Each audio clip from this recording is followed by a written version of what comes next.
Welcome everyone to the Spartan Up podcast. My name is Dr. Lara Pence. I am the Chief Mind Doc of Spartan. And today we have an incredible guest, Kwame Christan, who is the director of the American Negotiation Institute. Now, why are we talking to Kwame today? Well, a really important reason, quite frankly. Listen, as Spartans, we lean into difficult conversations.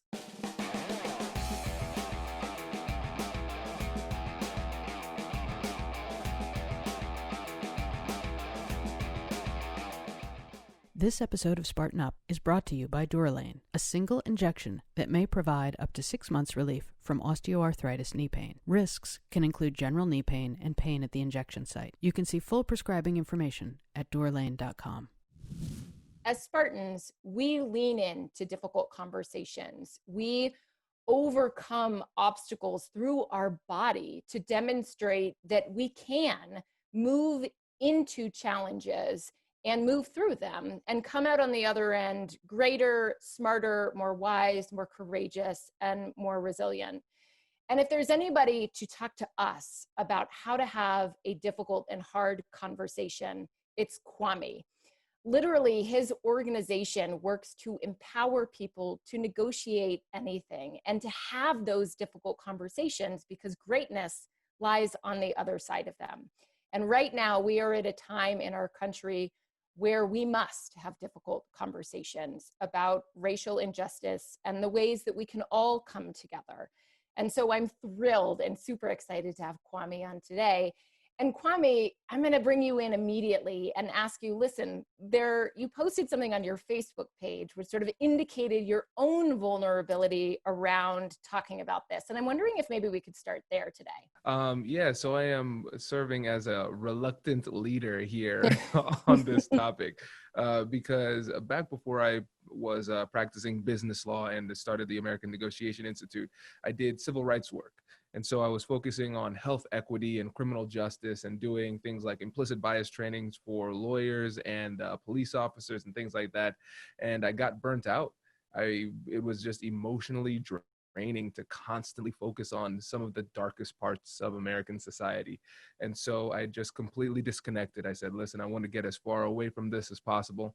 And I was really trying to avoid this whole situation when everything started to go down, with George Floyd and Breonna Taylor and Ahmaud Arbery. And I was just trying to avoid it and saying, let's just pretend this isn't happening, using the ostrich technique, putting my head in the sand and hoping it will all go away.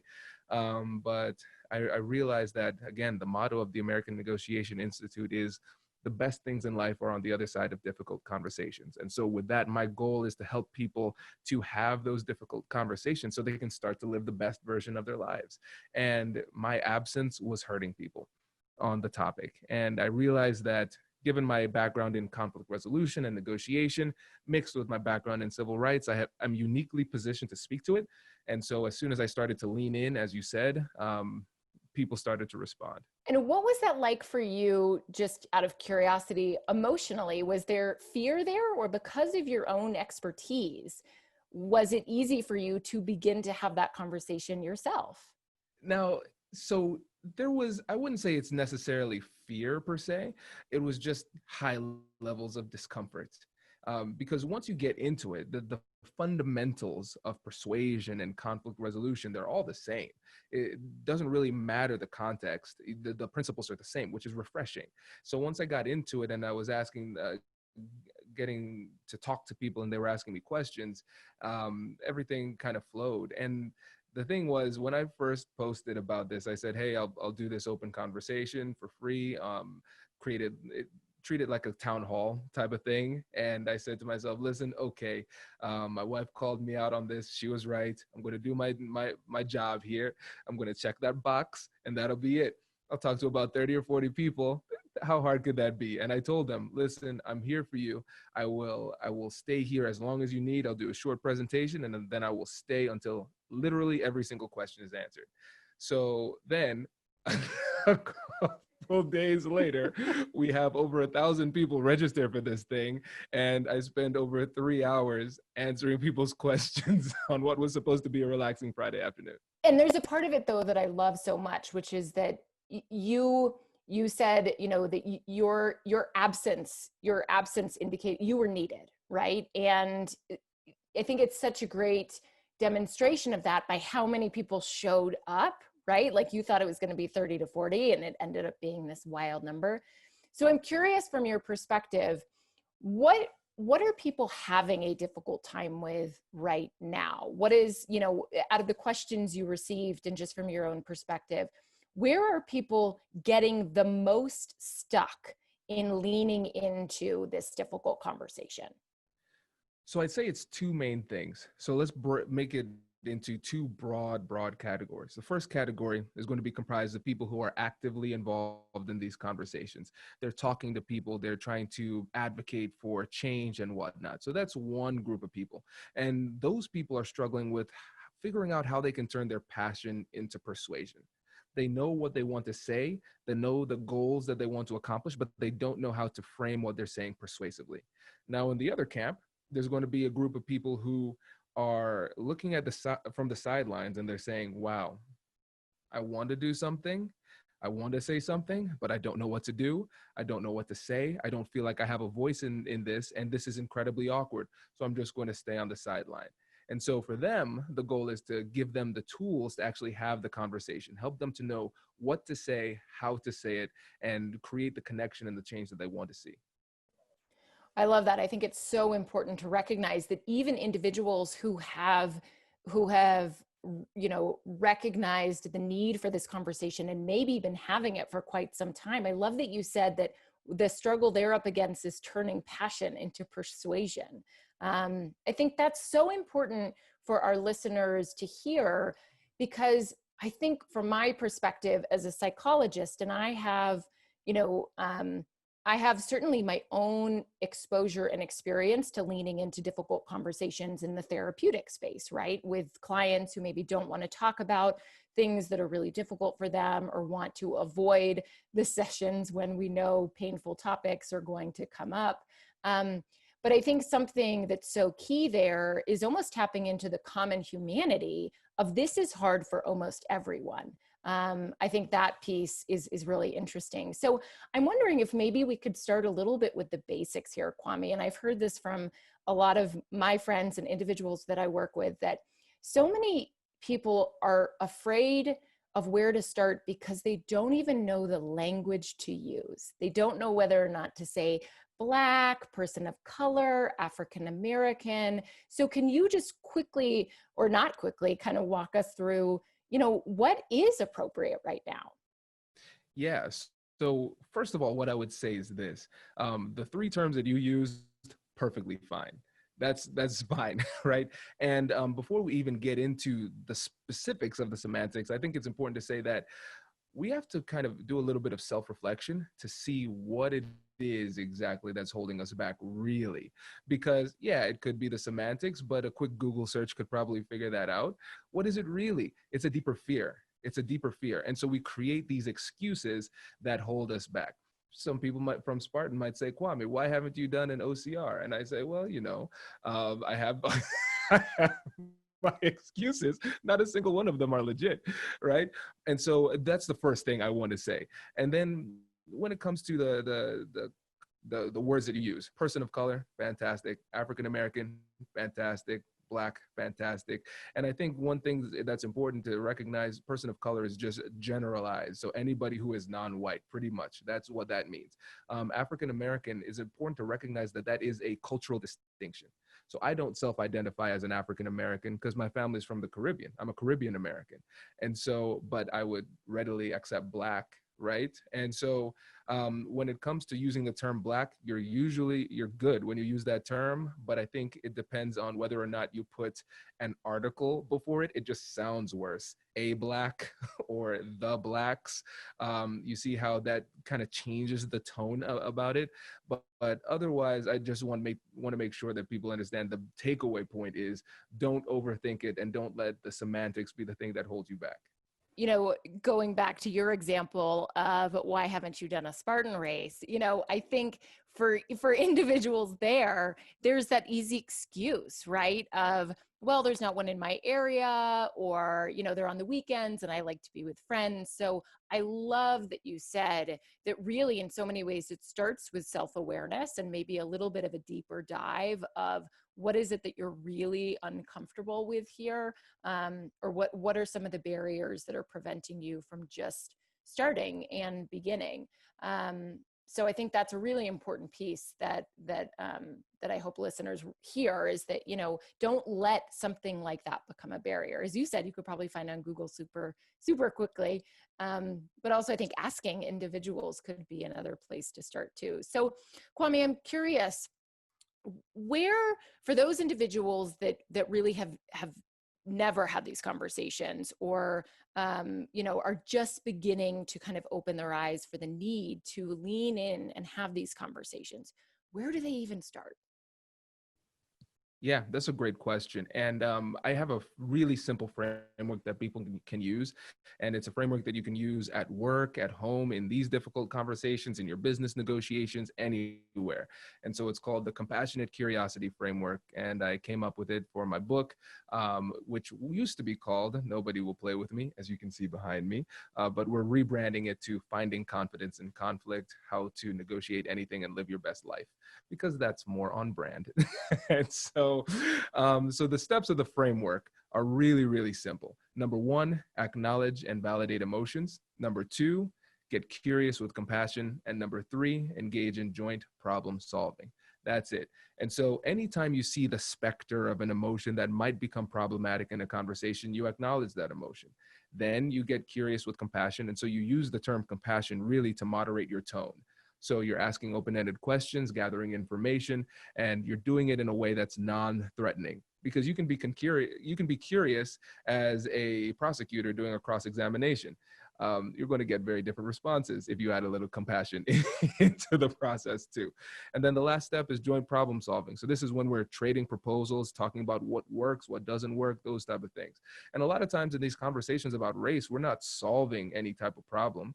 We're just engaging in the conversation. Now, if we take that same conversation to the workplace, maybe we're talking about some policies that might need to change, because we don't talk about, I think we lose the power of this moment if we focus on just criminal justice, on police reform or something like that, right? People have varying perspectives on what did or did not happen.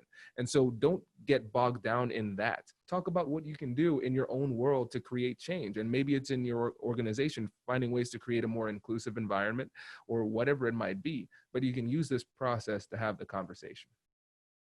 That's right. I love that. I think that's key. I wonder if maybe you could spend just a little bit of time fleshing out more the curious compassion piece, because I think, this non-threatening part, one of the things that I've noticed is that individuals in conversations where they're uncomfortable or feel a lack of expertise get very defensive very quickly. So if you're engaged in a conversation with someone and you notice that happening, what do you do? Yeah, and I think again, that's what I love about this framework, because in the heat of the moment, we often don't know what to say, and then we fall back on bad habits. And so I think that's why it's so important to just even keeping the term compassionate curiosity in your mind will do better than anything else, right? Than nothing. And so when you're talking about getting curious with compassion, again, it's about the tone, open-ended questions, but you can, instead of trying to go force to force with somebody who might make a point that you personally feel is offensive or something like that. I love the way that you started your question a little bit ago by just saying, I'm just curious, right? So instead of trying to counter what the person is saying, you show that you're listening by reflecting back your understanding. Okay, correct me if I'm wrong, Lara, but it sounds like you're saying X, Y, Z. Is that correct? Okay, that's really interesting. And I'm just curious. I want to learn a little bit more. When you say X, Y, Z, what do you mean by that? And so you're just digging deeper. You're just seeking to understand. And I think that's one of the most important parts of this process. You're seeking a deeper level of understanding. And now if we're having a conversation with a specific goal, then as we get that deeper level of understanding, we can start to ask some questions about what that means in a more problem-solving way. We can start to ask our questions a little bit more persuasively. But in the majority of our conversations that apply to race and equity and society and what all of this means, we're not solving any problems. We're just seeking to understand and create connection with other people. We'll be right back to this interview, but first a message from today's sponsor, DUROLANE. You know that knee pain can really slow you down. Sometimes that knee pain is due to osteoarthritis, a disease that affects some 14 million Americans. Learn about osteoarthritis knee pain and how to alleviate it at oakneepainrelief.com. You'll find information there about non-surgical, non-opioid treatments for osteoarthritis knee pain that may help delay the need for knee surgery. One treatment you'll find there is DUROLANE, a single injection that may provide up to 6 months of relief from osteoarthritis knee pain. It's indicated for the treatment of mild to moderate osteoarthritis knee pain when conservative treatments have not worked. Risks can include general knee pain and pain at the injection site. Full prescribing information is at DUROLANE.com. Spartans say no to limits. You can learn more at oakneepainrelief.com. That's oakneepainrelief.com. All right, back to the interview.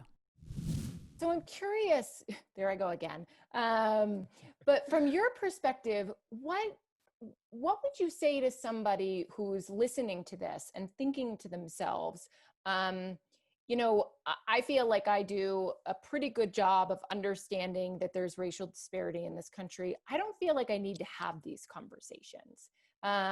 You know, if someone is really kind of leaning out for their own purpose of believing that they don't need to be a part of the conversation, is that okay? Would you encourage them to engage? How do you think about that?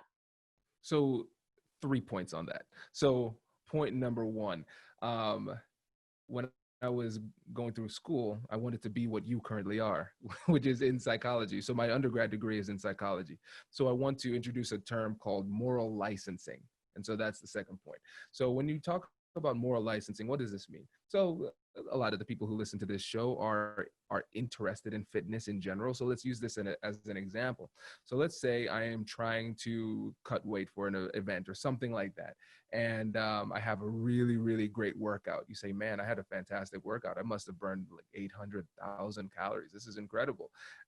Just that mentality makes it more likely for you to indulge in a dessert later because you feel now that you deserved it. And so now let's bring this to a social justice or equity lens, right? So oftentimes what happens is if somebody feels as though they're very inclusive, they feel as though they're progressive and they do a lot for the cause, whatever the cause might be, then at times they can use that as an excuse not to engage at times that matter. So that's the second point. The third point is recognizing that you have the right to do whatever you want. Never feel forced to do something, but recognize that every choice or lack of choice comes with consequences. And so the example that I like to give is, let's say if I come home, I'm married, I have a 4-year-old son, and my wife and my kid are on the floor just crying, inconsolably crying. And I look at them and I say, oh man, I had a hard day today. I just do not want to engage with this. I don't even know what to say. I don't know what to do. I don't know what happened, but I'm exhausted now. I'm going to sit on the couch and I'm going to wait for this to pass. So what do they think about that behavior? When they look at me, what do they think? Best case scenario, best case, I'm indifferent. I just don't care about them at all. I don't care about their well-being. Worst case scenario, they might look at me as complicit, as in I'm protecting the situation and preserving it as it is. We recognize there's a problem, but we're not doing or saying anything.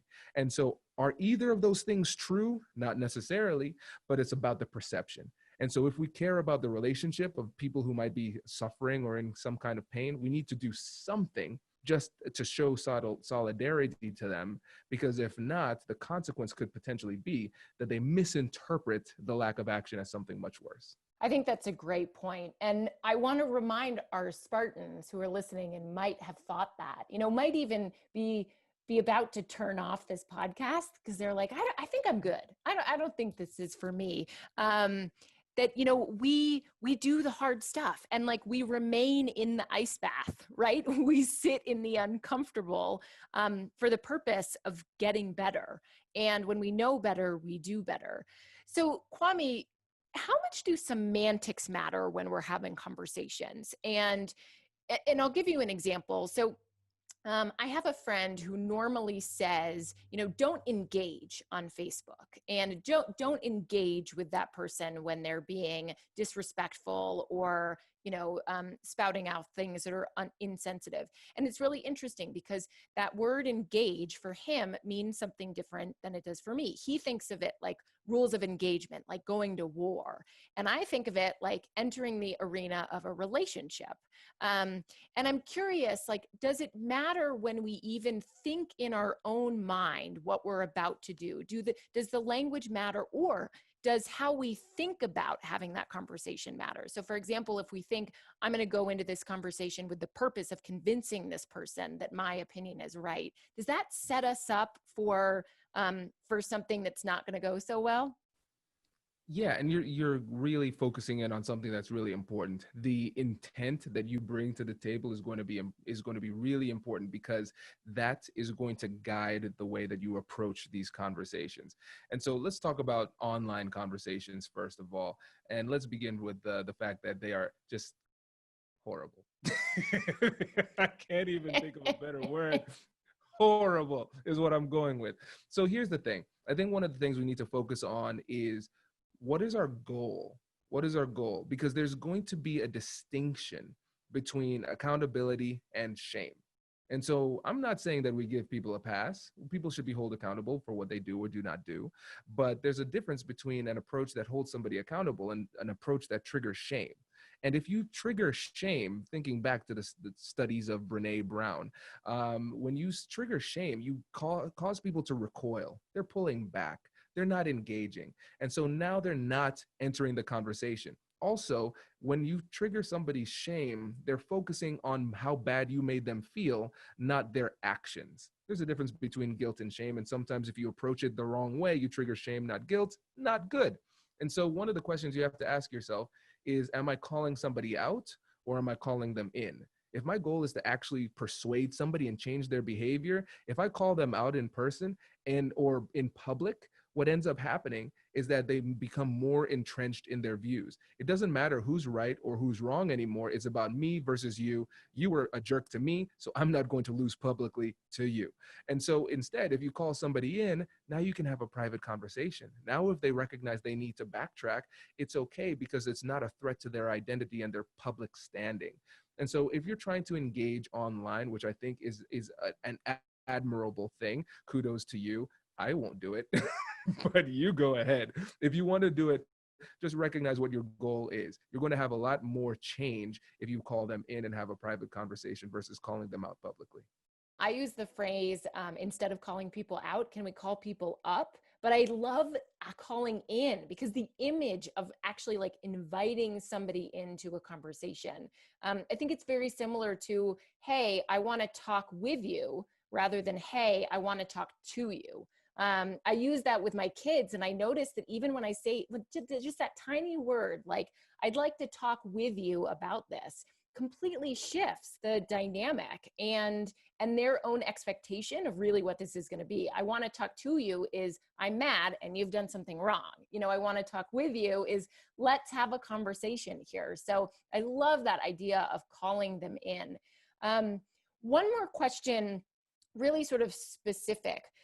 You mentioned shame, which I think right now is, people are really getting sucked into this vortex of shame around, their own thoughts and beliefs, and perhaps actions in the present or prior actions that they're now noticing had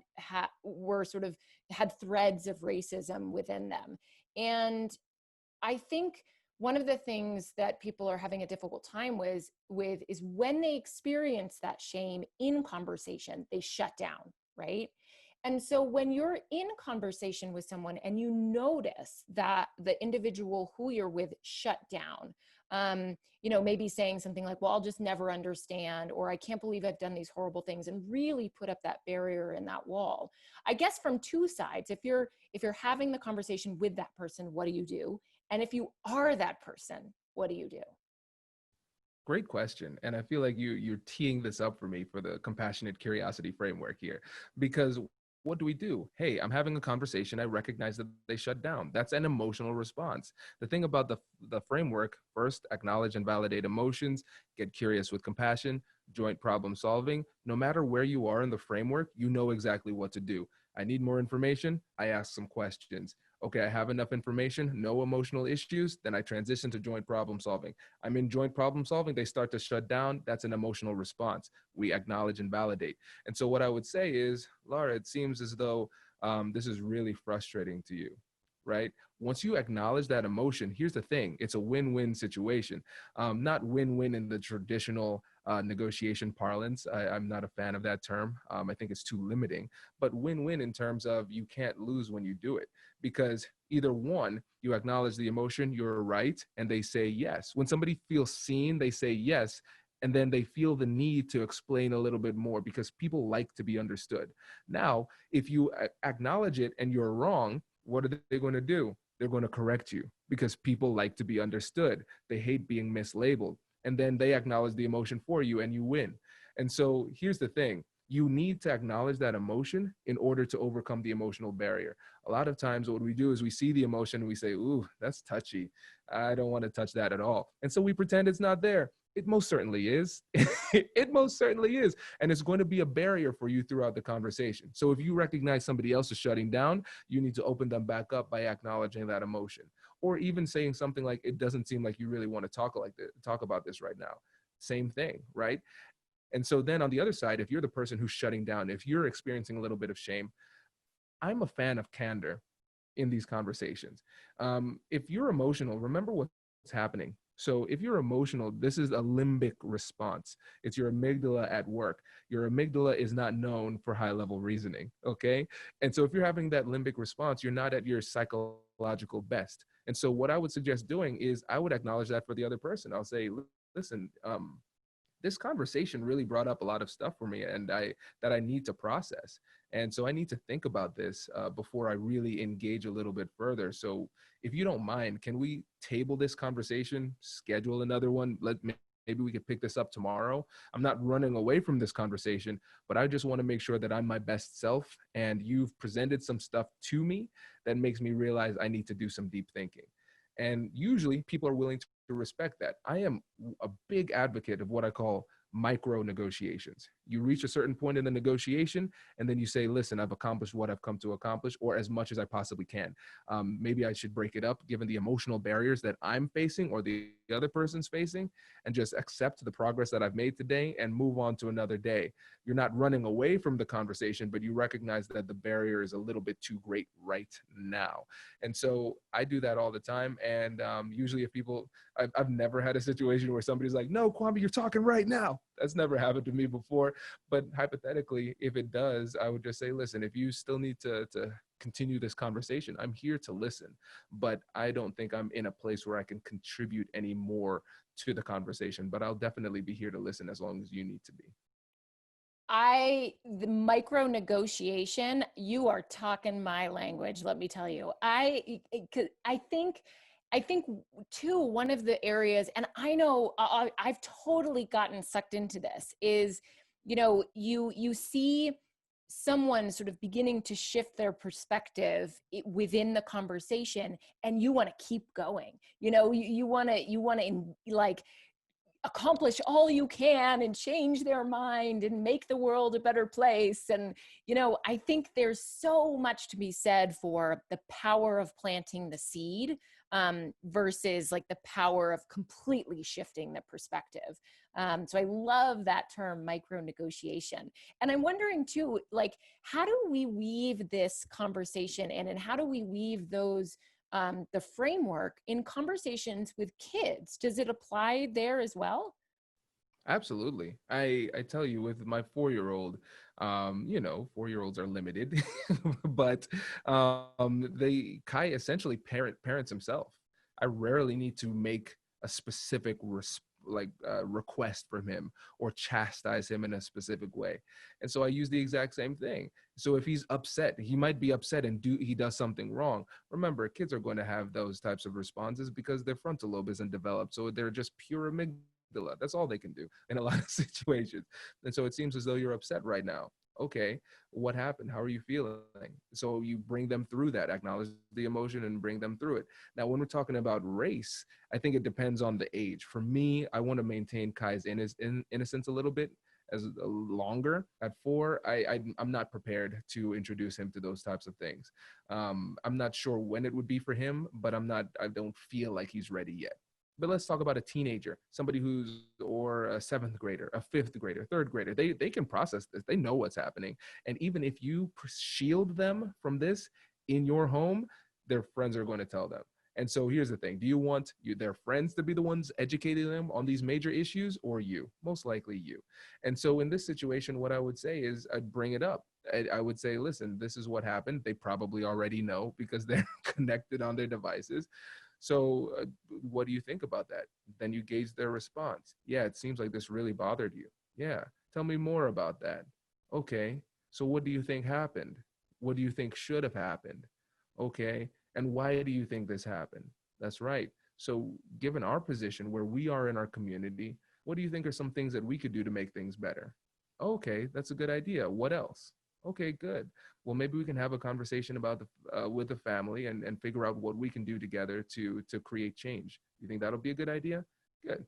And so essentially you're just moderating the conversation. You're leading them through this conversation. And here's the thing about the framework is the cool thing about it is that it can be flipped internally. It's not just a tool for the external negotiation. It's also a tool you can do beforehand for the internal negotiation. When you're acknowledging your own emotions, how you feel. If you recognize you might have some biases, then you can say, okay, why do I feel that way? Oh, this is not rooted in any logic. This is deep inside of me. Okay, now when I talk about the joint problem solving, that's when we're reconciling our hearts and minds. How do I feel about the situation? After I go through a deep analytical process, how do I think about the situation? Then I can bring myself into these conversations, understanding where I sit clearly. The way that I think about it with Kai is that I think that in many ways, as he gets older, I am going to be his internal voice or a version of me. And so I want to ask questions so I can teach him how to think. And so then as he gets older, he starts asking those questions. So he's thinking through things thoroughly. So he's responding versus reacting to these situations. I think that's great and super useful. Quick story, both of my children, one is 9, one is almost 6, they're biracial, and we live a block away from the police department. And last week you could hear some of the protesters chanting from our porch.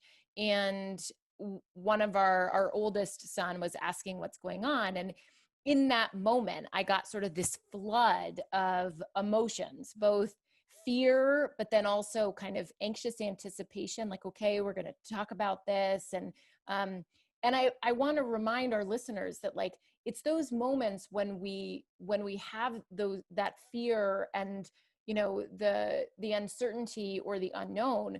That's not necessarily a flag that we shouldn't have that conversation, right? It's actually often maybe the opposite, that we actually need to lean into those conversations. And we did, and it was a great, robust conversation. My husband ended up taking him past the protesters, and it was just such an excellent learning moment. But it could have gone the other way, and we could have chose not to have that discussion and kind of opt out of something that was, you know, maybe not as uncomfortable for my husband as it was for me, but we chose to lean in, and I think it was really beneficial. So I think, you know, again, making sure that those emotions aren't preventing and putting up barriers to the kinds of language and conversations that we need to have around this.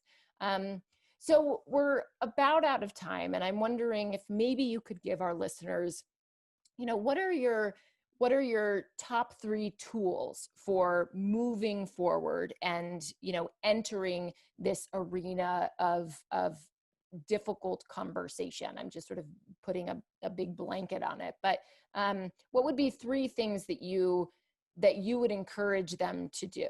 I'm guessing that the framework is 1. I'm tempted to make the framework all 3 of them. But the first one would be engage. And in my book, I talk about the need to create the habit of engagement. And so when you think about the habit, you have the trigger or the cue, the action, and then the reward.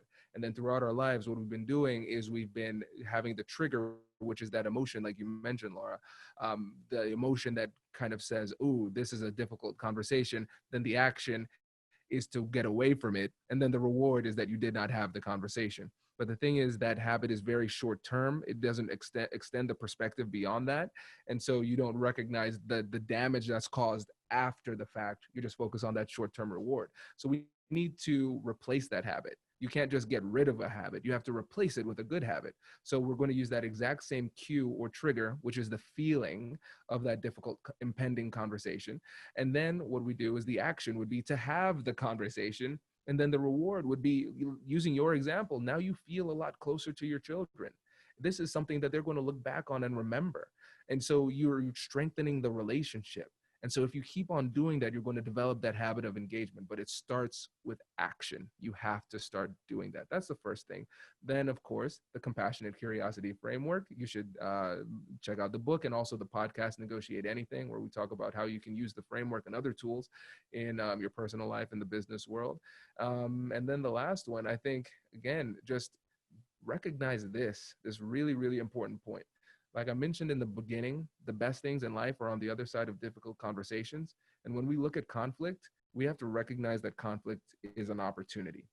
Conflict is an opportunity. And the challenge for you then is to figure out where the opportunity is. And if you think creatively enough, you're going to find it.